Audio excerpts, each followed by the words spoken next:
বলে বান্দা রে, আমি আল্লাহ তোকে বড় দুর্বল করে সৃষ্টি করেছি রে বান্দা। ওরে বান্দা,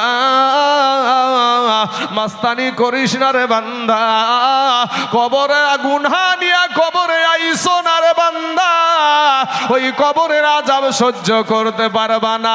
ও আমার কালেমার ভাই, কবর এমন একটা কঠিন জায়গা রে বাবা, ওই কবর এমন একটা কঠিন জায়গা বাবাজি, একটা সেকেন্ডের আযাব সহ্য করতে পারবা না রে যুবক। যুবক রে, 500 বছরের রাস্তা জাহান্নামের আগুন দূরে থাকতে আপনার আমার দেহের মাংসগুলা খসে খসে খসে খসে জমিনে পড়ে যাবে। এ যুবক ভাই, আজকে তুমি যাদের জন্য দুনিয়া করছো রে বাবা, যাদের জন্য তোমার দেহটাকে পাষাণ বানায়া দাও, যাদের কারণে তুমি তোমার দেহ থেকে ঘাম বের করে দিচ্ছ, সকাল থেকে সন্ধ্যা পর্যন্ত কাজ করছো, কোন আমার বাবজি যখন আমার এই সম্মানীয় সভাপতি যখন বলে ভাই রে নামাজ পড়, তুমি বলছো যে আমি কাজ নিয়ে সময় পাই না।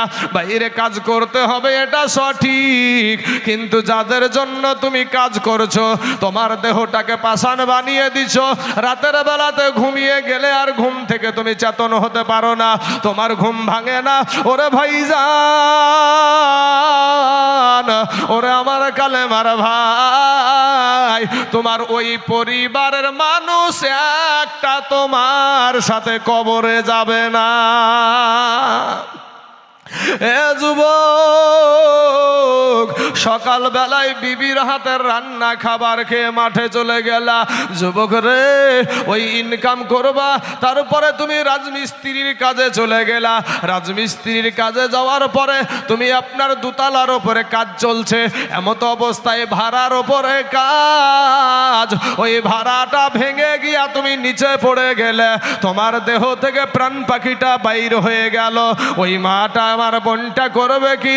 তোমার কাছে তো বাড়িতে যখন খবর চলে আসবে অমুক জনার ছেলে রাজমিস্ত্রির কাজে গিয়া ভাড়া ভেঙে নিচে পড়ে গিয়ে মৃত্যুবরণ করেছে, ওই যুবকটা যখন বাড়িতে আসবে গো, ওই যুবকটার মা জননীকে কেউ বুঝাতে পারবে না, তার বিবিকে কেউ বুঝাতে পারবে না, তার সন্তানকে কেউ বুঝাতে পারবে না, সবাই হাউমাউ করে কাঁদবে।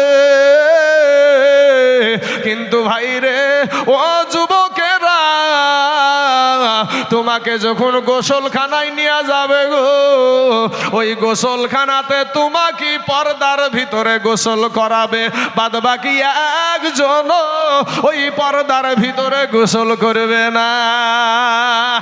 এত কান্না কাঁদছিল, বিবি কাঁদছে, মা কাঁদছে, ভাই কাঁদছে, বোন কাঁদছে, সন্তান কাঁদছে, দুনিয়াবাসী কাঁদছে, কিন্তু পর্দার ভিতরে গোসল কিন্তু তোমাকে দিবে। তুমি কার জন্য গিয়েছিলে ভাই? তুমি কার জন্য ইনকাম করতে গিয়েছিলা? কেন তুমি একলা গোসল করবা? কিসের জন্য তোমার পর্দার ভিতরে একলাই গোসল হবে? ওরে যুবক, যাদের জন্য তুমি আজকে ইনকাম করতে গেলাম, যাদের জন্য তুমি আল্লাহকে ভুলেছো, যাদের জন্য তুমি নবীর আদর্শ ভুলে গিয়েছো, যাদের জন্য নবীর সুন্নাতের মালাটাকে ছেড়ে দিয়েছো, তারা তো তোমার গোসলখানায় যাবে না।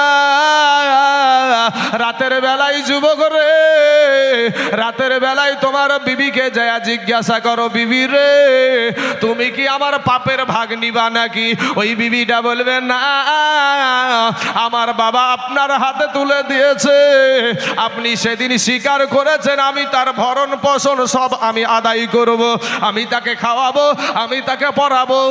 তুমি কি কইরা যে আমাকে ইনকাম কইরা আইনা খাওয়াবা, এটাতে আমার কোনো যায় আসে না, তোমার গুনার ভাগ আমি নিব না।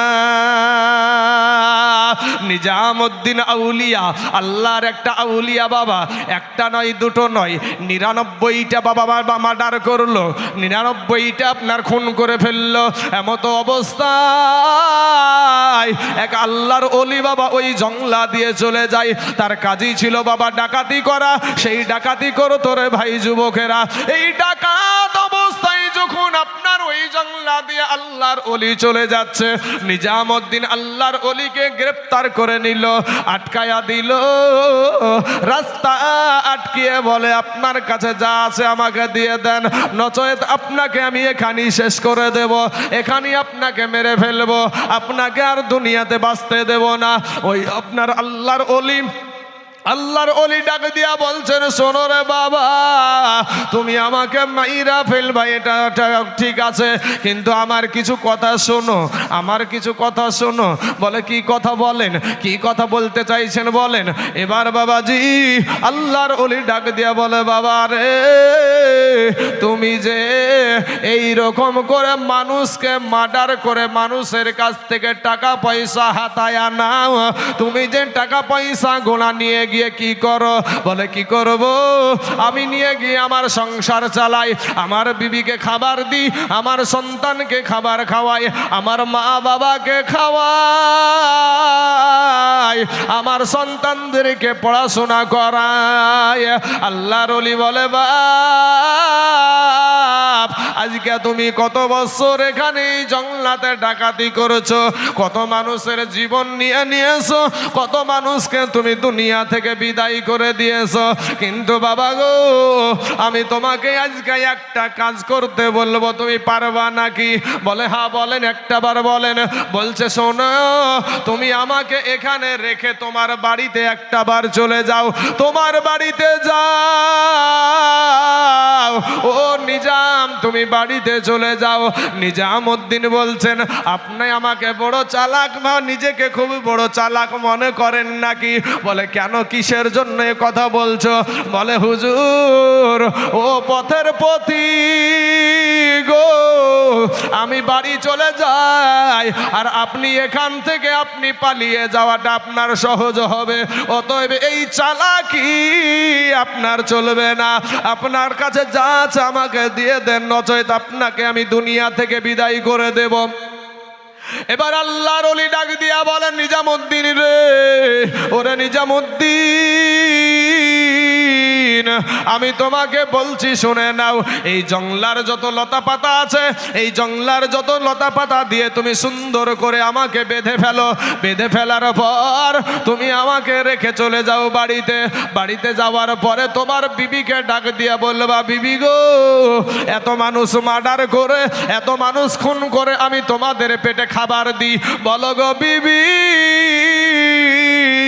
তুমি আমার গুনহার ভাগ নিবানি? বিবি একটা ডাক দিয়ে বলে, স্বামী গো, আমার বাবা আপনার হাতে উঠায়া দিয়েছে, আপনি কেমন করে আমাকে খাওয়াবেন, কেমন পোশাক দিবেন, কি করবেন, কোথা থেকে রোজগার করবেন, সেটা আমার কোনো জানবার বিষয় নয়, এটা আমার কোনো ব্যাপার নয়, অতএব স্বামী গো, আপনি আইনা দিবেন, আমি খাবো, কিন্তু স্বামী গো, আপনার গুনহার ভাগ আমি নিতে পারবো না।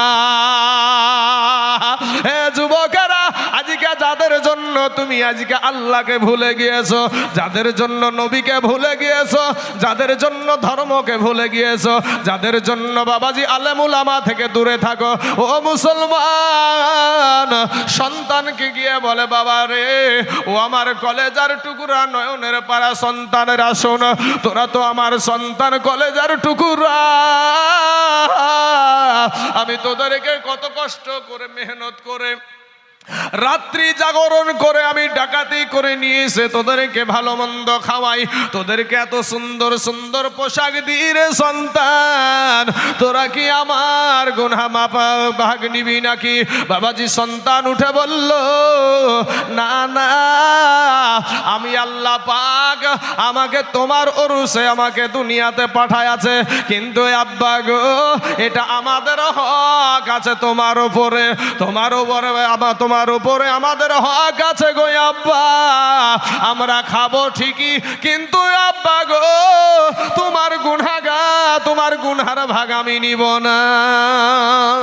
সন্তানেরাও বলল যে না, তোমার ভাগ নিব না। এবার জনম দুঃখিনী মা, যেই মা 10 মাস পেটে ধারণ করে বাবা, যেই মা বাবাজি 2 বছর বুকের দুগ্ধ খাওয়াই, ওই মা জননীর কাছে গেল। মাকে গিয়ে জিজ্ঞাসা করে, মা গো, ও গো মা, আমি নিজামুদ্দিন আজ এত বছর আমি তোমাদেরকে ডাকাতি করে নিয়েছে, কত মানুষের আমি জীবন নিয়েছি, কত মানুষের দেহ থেকে প্রাণ পাখিটা বিদায় করে দিয়েছি, কত মানুষের, কত মহিলাদের স্বামীকে আমি হারায়া দিয়েছি, কত সন্তানকে আমি এতিম করে দিয়েছি। ও মা,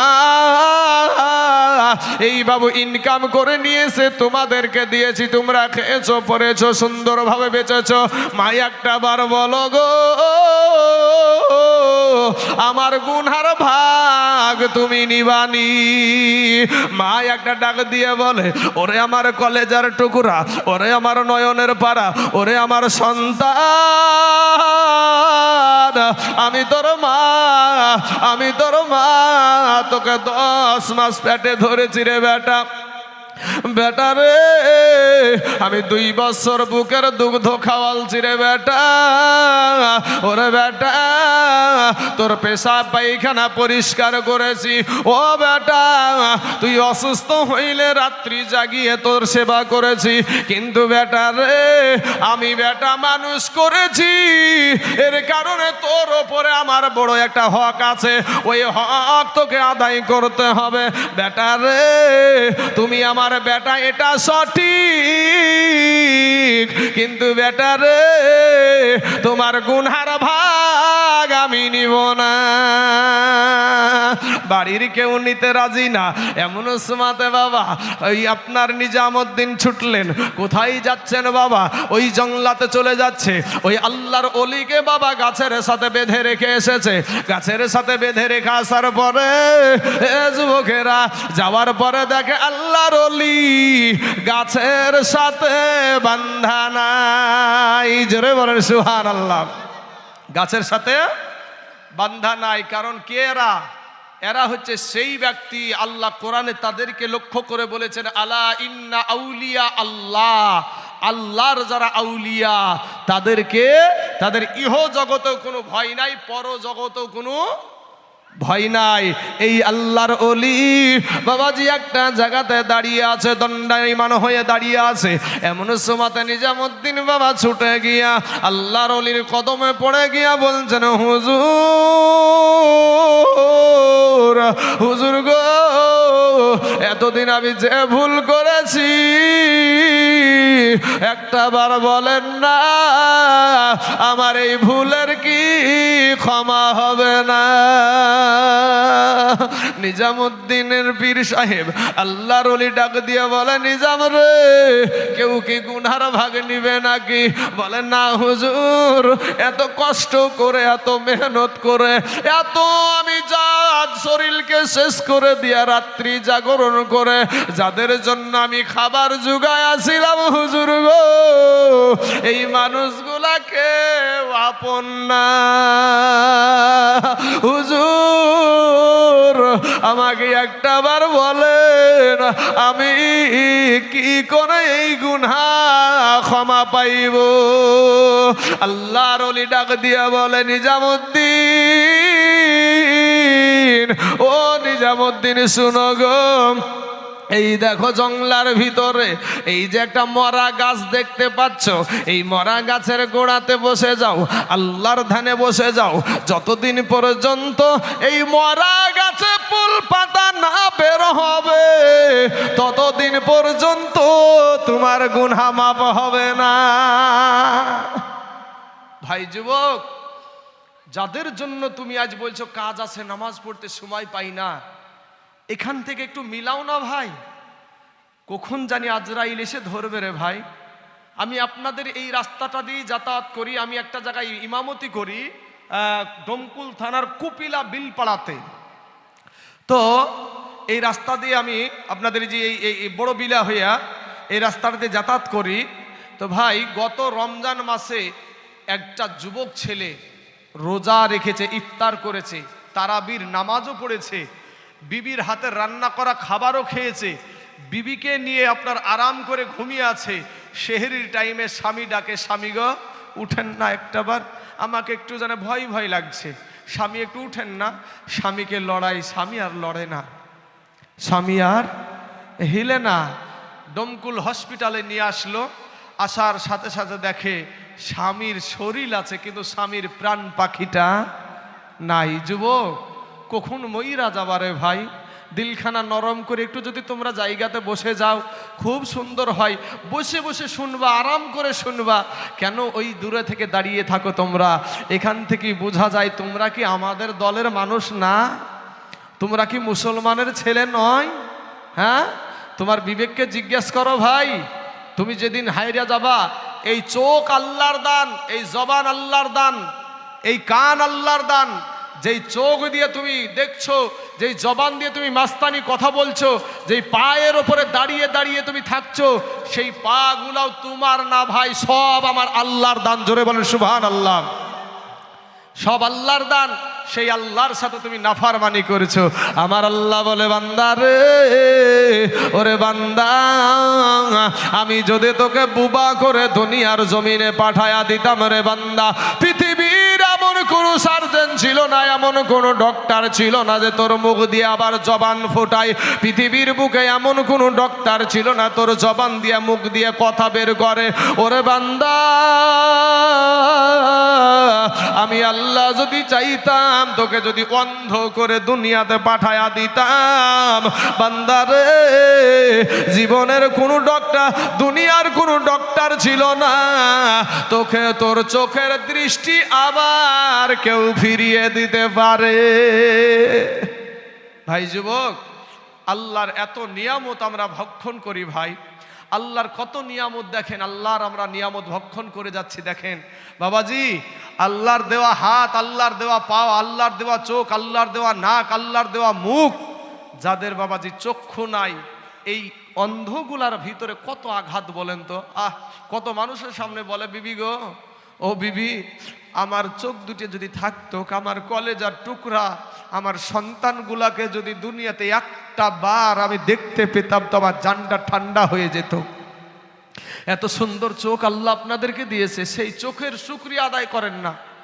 জবান, এতক্ষণ যে আমি এখানে বক্তব্য রাখছি, এই যে কথা বলার যোগ্যতা, এই যে কথা বলার যে একটা আওয়াজটা, আমার আল্লাহর দান বাবা, আমার দুনিয়াতে কেউ দেয়নি।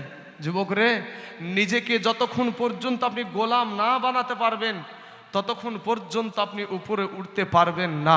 ভাই, মাথায় টুপি দেওয়ার কারণে আমাদের মান সম্মান কমে না ভাই, আমাদের দাড়ি রাখার কারণে আমাদের মান সম্মান কমে না রে যুবক, আমাদের গায়ে পাঞ্জাবি দেওয়ার কারণে আমাদের মান সম্মান কমে না, আমরা না খাইয়াও মরি না ভাই, বরঞ্চ তোমাদের চাইতে ভালো ভালো খাবারটাই আল্লাহ আমাদেরকে খাওয়াই।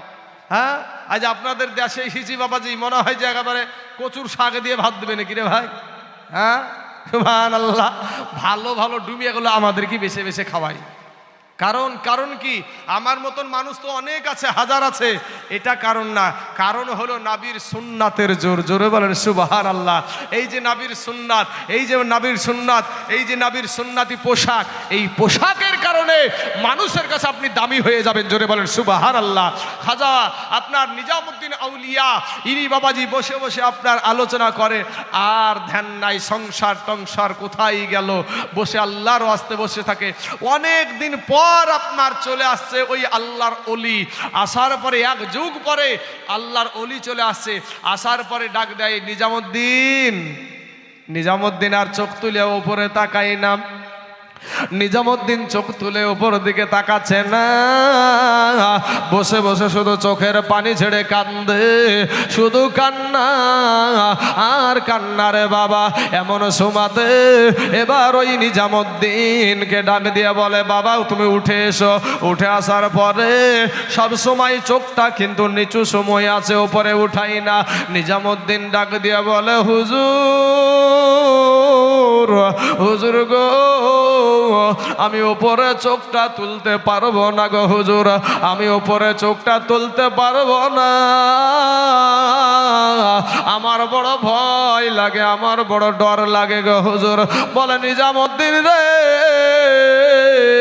তুমি কতদিন কতদিন ওপরে তাকাও না, তুমি কতদিন ওপরে তাকাওনি? বলে হুজুর গো, আমি নিজামুদ্দিন এখানে বসে বসে আল্লাহর ধ্যানে মগ্ন হয়ে আছি, এমন সময়তে একটা সুন্দরী যুবতী ইন্তিকাল করেছিল, আর ওই মহিলাটাকে একটা পুরুষ খুব পছন্দ করত, কিন্তু ওই মহিলা ওই পুরুষ নওজোয়ান যুবক মাতালটাকে কোনো সময় পছন্দ করত না। ওই মহিলাটা মারা গিয়েছিল, আর তাকে আমার পাশেই দাফন করা হয়েছে হুজুর। ওই দাফন করার পরে ওই যুবকটা তার নিজের মনের পিপাসা মিটানোর জন্য, তার ভিতরকার খায়েশ মিটানোর জন্য হুজুর গো কবরটা খুঁড়ে আবার তার সঙ্গে অন্যায় কাজে লিপ্ত হতে যাচ্ছিল।